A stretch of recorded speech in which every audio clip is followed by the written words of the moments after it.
This is a bit sad. This is the magpie that used to come and visit me every day, just about. Used to have 2 legs, now it only has 1, and it looks like one of her toes is actually broken as well. So she's only balancing on 1 leg and 2 forward toes and 1 rear, or claw, whatever you call them. But that's a real shame. She was really friendly, so I don't know what's happened to her to lose a leg like that. You can just see the stump.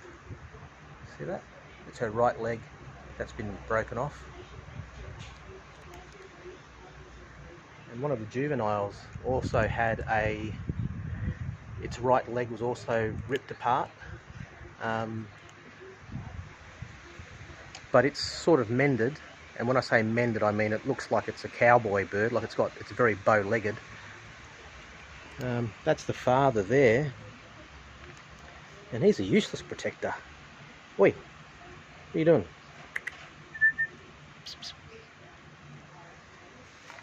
So that's just some dried cat food there with a bit of nutrition for her.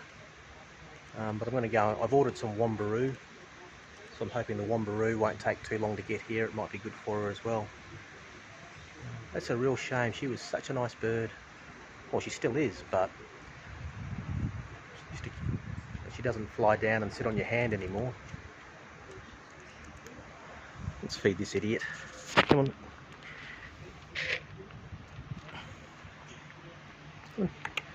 Oh no, that's not the father, that's one of the juveniles, I think. If I throw it to him, if he jumps up to catch it, it's the juvenile. Oh, well, he didn't jump up, but he's not very... Yeah.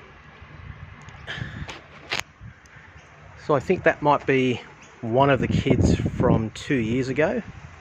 That's not the one that had the broken leg. The one with the broken leg is still kind of brown, whereas this one's scared of the camera or the phone. She was such a nice... I feel really sad about this. She was such a lovely bird. So I don't know, there's quite a few fierce butcher birds around here that attack them. They swoop and attack. So I'm wondering whether it was she's come off second best against a butcher bird. But yeah, she must be really tired having to balance, and yeah, poor thing. But she is looking a little bit healthier than she used to. Oh, there she goes.